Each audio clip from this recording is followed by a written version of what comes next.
Hello and welcome to part 1 of my Obstetrics Pearls for the Clueless. This will be a 3-minute review to help relax you and allay your concerns about obstetrics. You need to know what true labor is. Do not be fooled when it is stated that a pregnant woman has lower abdominal and groin pain. Labor in the first stage is painful uterine contractions that causes an increase in cervical dilation and effacement.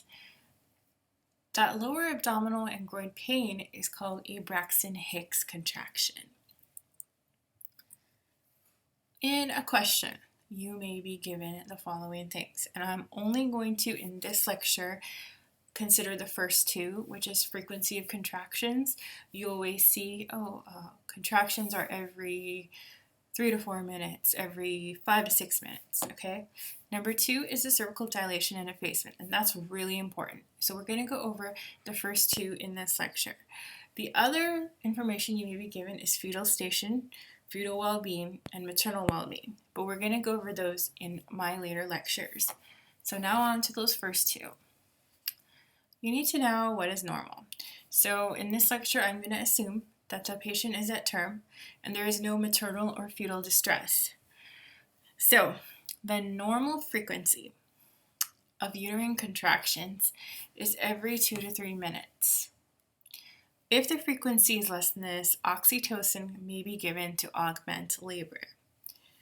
The latent phase is usually less than 14 hours in a primigravida and less than 20 hours in a multigravida.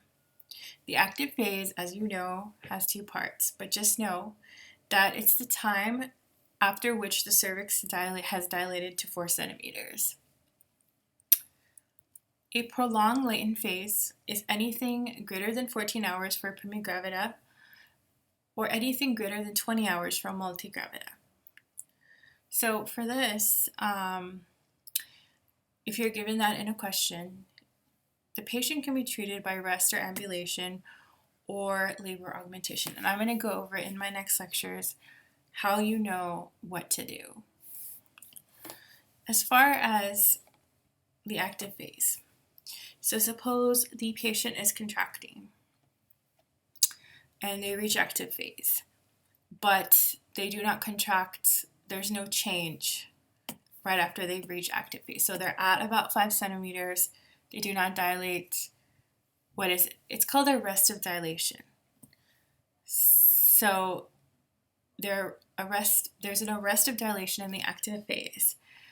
And if you see that the frequency of uterine contraction is greater than 2 to 3 minutes, meaning it's not happening frequently enough, you may give oxytocin to manage this. Lastly, we have secondary arrestive dilation. So if, say, the patient was in active phase, there was cervical dilation and they were contracting, so they got to maybe 7 centimeters of dilation, and they stopped. And they stopped having a cervical change for more than 4 hours. It's called a secondary arrestive dilation. And for this, you're going to treat it with an amniotomy. So I've reached the end, and please just remember that these considerations that I described are for a woman at term with no fetal or maternal distress. And I'll go over more complicated cases in my next lecture. Please subscribe to my channel. It's free.